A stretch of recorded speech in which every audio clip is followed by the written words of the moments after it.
Hi everyone, welcome back to my channel. আজকে আমি আপনাদের লোটে মাছের ঝুড়ো করে দেখাবো, তাও একদম সহজ পদ্ধতিতে। তো এই ভিডিওটা শেষ পর্যন্ত দেখতে থাকুন।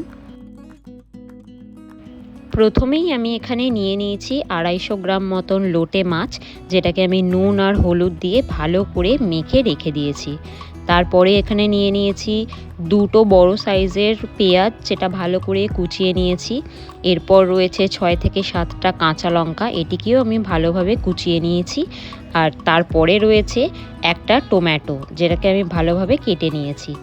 এরপর এখানে আছে আদা আর রসুন, যেটাকে আমি পেস্ট করে নেব। এরপর রয়েছে ধনেপাতা আমি কুচিয়ে নিয়েছি।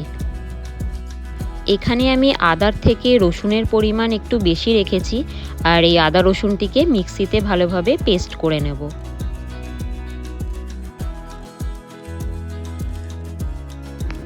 এখানে প্রথমেই আমি একটি কড়াই ইন্ডাকশানে চাপিয়ে কড়াইটি ভালো করে গরম হয়ে এলে তার মধ্যে একটু বেশি পরিমাণ সর্ষের তেল দিয়ে দেবো, কারণ এই রান্নায় পরবর্তীকালে কোনো জল আমি অ্যাড করতে পারবো না, তাই তেল একটু বেশি পরিমাণ দিলে খুব ভালো হয়।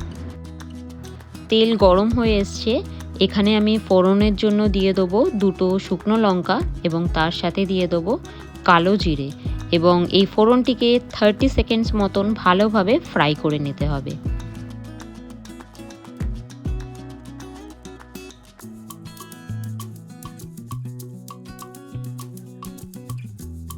এরপর এখানে আমি অ্যাড করব কুচিয়ে রাখা পেঁয়াজ, এবং পেঁয়াজটিকে ভালোভাবে ফ্রাই করে নিতে হবে। পেঁয়াজটিকে আমি ভালোভাবে 5 থেকে 7 মিনিটের জন্য ফ্রাই করে নেব। পেঁয়াজে হালকা ব্রাউন কালার চলে এসেছে, এই সময় আমি এখানে অ্যাড করে দেব আদা রসুনের পেস্ট, এবং পেস্টটি দিয়ে ভালোভাবে কষিয়ে নেব 2 থেকে 3 মিনিটের মতো।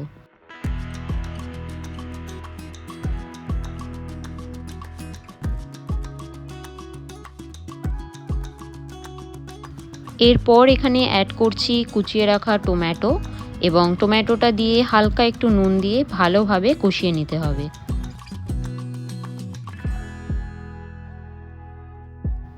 পেঁয়াজ আর টমেটো সফট হয়ে এলে এখানে আমি অ্যাড করছি 1/2 টিস্পুন হলুদ গুঁড়ো, 1 teaspoon Kashmiri red chilli powder, এবং তার সাথে 1/2 টিস্পুন চিলি পাউডার।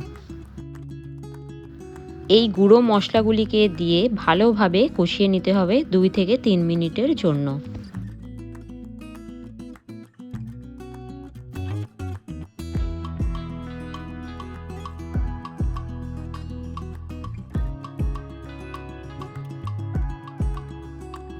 এরপর এখানে আমি অ্যাড করছি কেটে রাখা কাঁচা লঙ্কা। আপনারা চাইলে কম বেশি পরিমাণ বাড়াতে পারেন, আমি আমার স্বাদ অনুযায়ী লঙ্কাটা দিয়েছি। লোটে মাছের কাঁটা ছাড়ানোর পদ্ধতি সবার আলাদা আলাদা রকমভাবে হয়, কিন্তু আমার এই পদ্ধতিটি খুবই সিম্পল। আর আপনারা এরকমভাবে যদি কাঁটা ছাড়ান তাহলে অবশ্যই ট্রাই করে দেখুন, খুব ইজি পড়বে। আর এখানে মশলা কষানো হয়ে গেছে, এখানে আমি মাছগুলো উপর দিয়ে দিচ্ছি। লোটে মাছ যেহেতু খুব নরম প্রকৃতির মাছ আর প্রচুর জল রয়েছে এই মাছে, তাই এটাকে মাছগুলো কড়াইতে দিয়ে আমি ভালোভাবে নাড়াচাড়া করব না, হালকা নিচ দিয়ে একদম আলতোভাবে মাছগুলোকে নাড়তে হবে। বেশিক্ষণ না, অল্প 1 থেকে 2 বার নাড়াচাড়া করে ঢাকা দিয়ে রেখে দিতে হবে 2 থেকে 3 মিনিটের জন্য। 3 মিনিট পর দেখুন কত সুন্দরভাবে মাছগুলি গলে গেছে। আবার আমি নিচ থেকে একদম তুলে মাছগুলোকে ভালোভাবে নাড়িয়ে নেব।